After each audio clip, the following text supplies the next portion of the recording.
Page 1. The Great Famine, Bi-Hourly History, 2019. A history from beginning to end. The Great Famine which afflicted Ireland from 1845 to 1849 was one of the most catastrophic events in Europe during the 19th century. More than 1/4 of the population of Ireland died of starvation or associated disease, or were forced to emigrate.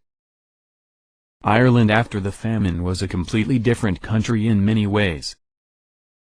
The direct causes of the famine are simple to understand. A large part of the population of Ireland, mainly the poorest families, had become completely dependent on the potato as a source of food. In 1845, the blight appeared, a disease which affected the potato crop. Successive failures of the potato crop in Ireland led to more than 1 million people dying as a direct result. What is less easy to understand is why this famine was confined to Ireland and why the British government did not do more to help. The potato blight affected parts of Great Britain and other countries in Europe, but nowhere else did it lead to famine. For much of the famine, food continued to be exported from Ireland, and at its height, there was food stored in warehouses which could have been used to alleviate the suffering of the starving. That it was not represents at the very least a complete failure of understanding on the part of the British government.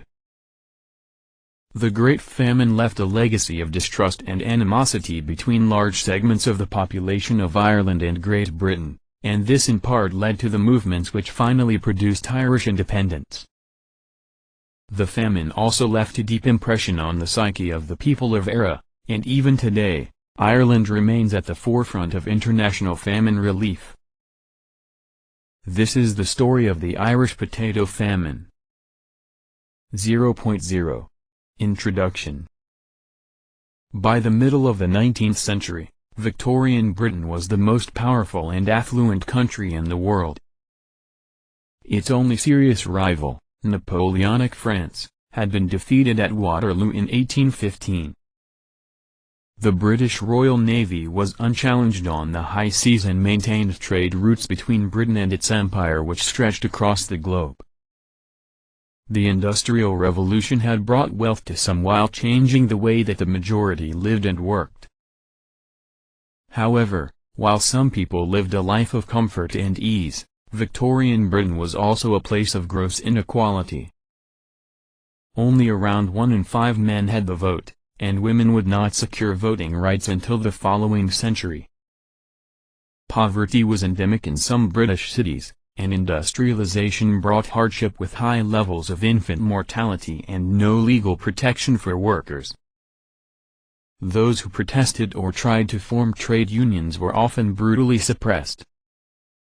However, there was one part of the United Kingdom where inequality, poverty, and division were even more prevalent than any other.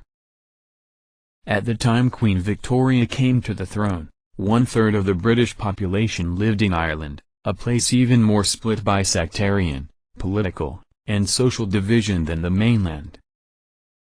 In the years 1845 to 1849, a failure of several consecutive potato crops caused a famine in Ireland on such a scale to rival anything else seen in the 19th century.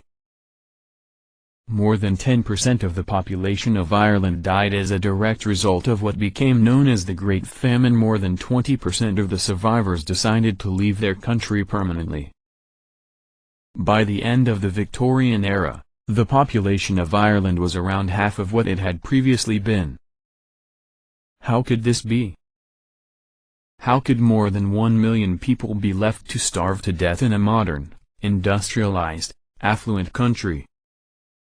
Was this famine really a natural disaster or, as some people have claimed, a deliberately engineered attempt to decimate the troublesome population of Ireland? In this book, we will discover the riveting story of the Irish potato famine. Page 4.